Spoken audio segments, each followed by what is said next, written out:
Oh shit, Morty. I think this little dude killed his Rick. You really think so? Look, he buried him out front as a warning. Ice cold. Is that a second, smaller grave? Burnt down his house, too. Christ, I didn't kill. Found it! Told you I checked between the seats. When you're right, Morty. I admit that kind of stuff now. And I can admit you're really changing. Assholes. Welcome back to Nonsense. I'm Chris, and this is a breakdown of Rick and Morty, Season 8, Episode 3, The Rick, the Mort, and the Ugly. We open, as we rarely do, directly into the theme song, after which we see Rick and Morty flying through what's left of the Citadel while collecting Citadel wreckage. And we can immediately see the first Easter egg, which comes in the form of Season 5, Episode 10's Andy. I'm Citadel's new mascot, Andy, because this place wouldn't be home without Rick's and Morty's. Morty plays with his fidget spinner, setting up the ending scene and annoying Rick, who asks, "Didn't the Egyptians invent those?" Which, no, they did not. But the ancient Egyptians did have spinning tops, and they did have a small mace with little animal heads on each side that some geologists speculated could be akin to a fidget spinner like a decade ago. But no, the Egyptians did not invent fidget spinners. Anyways, suddenly a piece of space trash pierces the windshield, forcing them to make an emergency landing. So they fly over a small town where we see a Morty reading a magazine called Sex Vogue,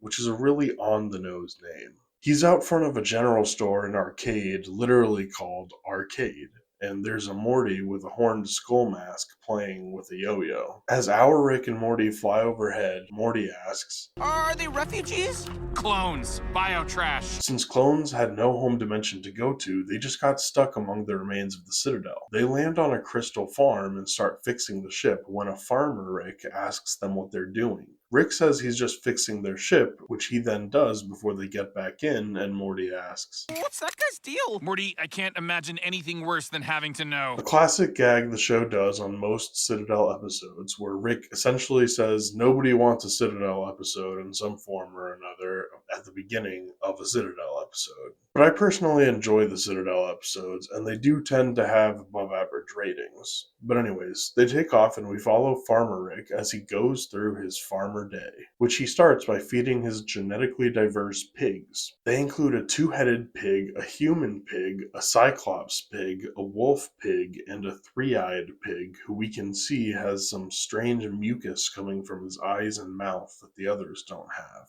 So Rick installs a divider to keep him from infecting the other pigs, then processes his crop through various steps into a liquid for his cloning chamber.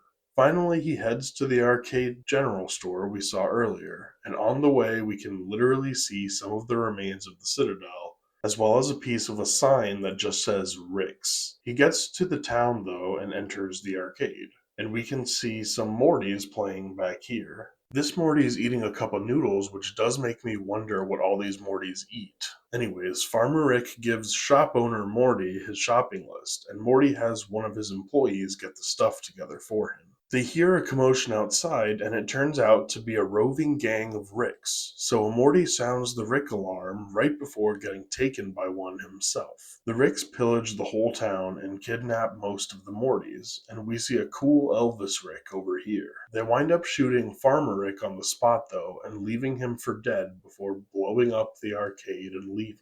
They head to the remains of another section of the Citadel, which seems a little more organized, and they sell them all the Mortys they managed to capture. We cut to a middle management Rick checking in on a biologist Rick's progress on his cloning machine. He tests it using a live Morty's blood, but it fails right as the leader of the roving Ricks asks for his payment for all the Mortys he brought them. And the middle management Rick points him to the boss's elevator, which is manned by Odd Job Rick, a clear reference to the James Bond character also named Odd Job. He gets to the top and we see an old-timey, almost Sherlock and Watson type Rick and Morty right here. There's also two dancer lady Ricks entertaining some male Ricks at these tables. And two Mortys are dressed as waitstaff, and this guy is using a Morty as a footstool. We then get a close-up of the Lady Rick performing on the stage, but she never opens her eyes. And I have to wonder what her name is. Supposedly Ricarda is the female version of Richard, but I was thinking maybe Ricky with 2 K's and an I. Either way, this gives a whole other level to Rick having said he had done it with other versions of himself in last season's Thanksgiving episode. They reach the leader, who has a Morty turn a crank on the back of his throne to turn it around to see them, and he turns out to be a Colonel Sanders Rick. He monologues for a bit about being a mascot Rick and wanting to build something. And you can see there's real organized construction going on. So the Citadel is definitely alive and well. He says his goal is to be able to manufacture Mortys again so that all the Ricks can be kings again. And the Raider guy finally gets paid in portal fluid. We then cut back to Farmer Rick getting stitched up by 2 of the medical droids. He gets up and drives home in his truck, only to find it in ruins. He even finds the burnt carcass of the 3-eyed pig out front. They also scrawled the note, "What grown man listens to Tori Amos?" on his floor. And she's a relatively famous musician, best known for her song Spark. She seems to have been a child prodigy though, so maybe that's why this Rick liked her.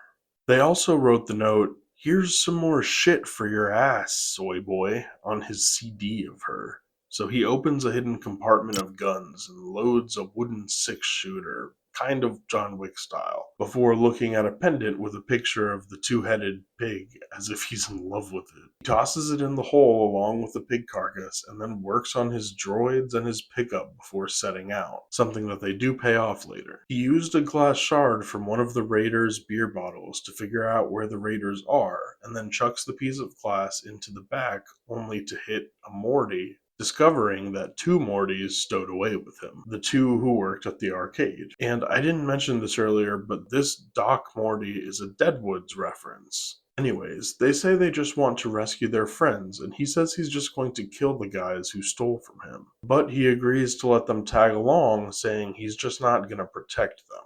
He turns the truck invisible as they approach the Raiders, and we cut to them splitting up the portal fluid and talking about where they're portaling to. This Rick, for some reason, keeps his portal fluid in a cloth, which seems stupid. One Rick in particular, though, takes his fluid to put in his locker, where Farmer Rick kills him. We then cut to the Ricks playing with these little boxing dice, setting them up for the post-credit scene. But Farmer Rick walks in and headshots all of them. Shopkeeper Morty interrogates racist Rick and finds out where the boss is, after which Farmer Rick immediately headshots him as well. More Ricks charge in, and one of them says Farmer Rick is Morty whipped, which is hilarious. Morty whip, son of a bitch! In the ensuing fight, Shopkeeper Morty's friend Doc dies, but they do manage to clear the room pretty quickly. We cut to a hooved Rick struggling to inject a big Morty with 2 dead Mortys behind him. They make me do this to bully me. And Farmer Rick headshots him right before getting ambushed by Sanders Rick's crew. And he tells Farmer Rick he knows he was the old Citadel's lead cloning scientist, a reveal that makes Shopkeeper Morty pretty upset. But he gets even more upset when Sanders Rick reveals that all the local Mortys were recent clones that Farmer Rick had made and placed at the arcade. Sanders Rick offers Farmer Rick his job as head of cloning again, and he accepts, only to immediately create a giant monster Morty to attack Sanders Rick and his crew.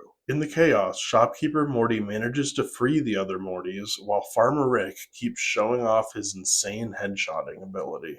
Then while the monster keeps rampaging, the group makes their escape, still headshotting like crazy. But when they get to the ship, Rick decides to send them away without him, staying back to distract the Ricks. And while they fly away, some of the Ricks have managed to kill the monster Morty, only to get run over by Farmer Rick's truck. He then deploys a turret and pulls out a bunch of big guns as his droids take off. He single-handedly manages to take everyone around him out while Sanders Rick sneaks back to his office to get his portal fluid. Farmer Rick keeps working his way through the compound but is pretty badly wounded, but somehow still headshotting everyone in sight. He literally kills everyone again, but loses an arm in the process this time. He then tries riding one of his drones up to the boss's office, but winds up getting shot down. Sanders Rick portals to him though and starts beating the crap out of him, but he triggers the bombs he had installed in his truck and all his drones from earlier, blowing up the entire Citadel and killing them both. The Mortys look at the newly formed crater from outer space, and the shopkeeper Morty convinces everyone they should stop forming new Morty towns and instead go off into the universe and live with people who aren't Ricks or Mortys. So they fly around letting each Morty find a place to live until it's just shopkeeper Morty who's left on the ship. And he decides to fly back and live in Farmer Rick's old house, even erecting graves for him and his dead friend Doc before settling down on his new porch. Then we get the scene from the opening of this video. Hey, is your Rick around? I think my Morty dropped his fidget spinner down here. Oh shit, Morty. I think this little dude killed his Rick. You really think so? Oh, look, he buried him out front as a warning. Ice cold. Is that a second, smaller grave? Burnt down his house, too. Christ, I didn't kill. Found it! Told you I checked between the seats. When you're right, Morty. I admit that kind of stuff now. And I can admit you're really changing. Assholes.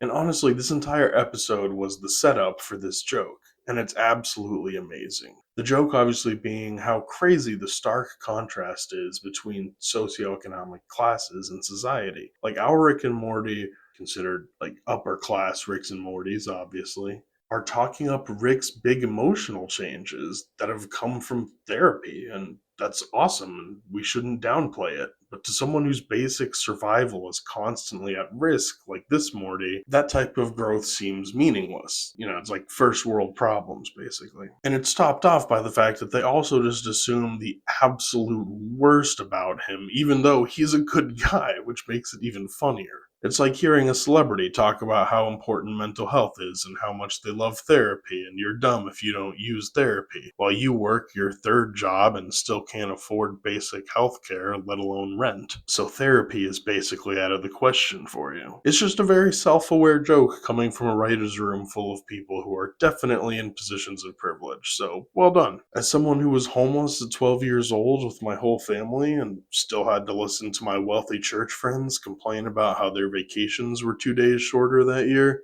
this joke made me burst out laughing. But anyways, we skip through the credits to see more of the boxing dice. But I will note they definitely have Disney-style shoes, and even their animation is a little more wavy, like squishy squashy, than the rest of the show. That's all for this breakdown, though. Leave a comment with anything I missed, and I'll include it in my complete season breakdown that I'm doing after I finish all the episodes. Don't forget to subscribe if you want to see more, and I'll see you in the next video. Damn it, that's not a 6!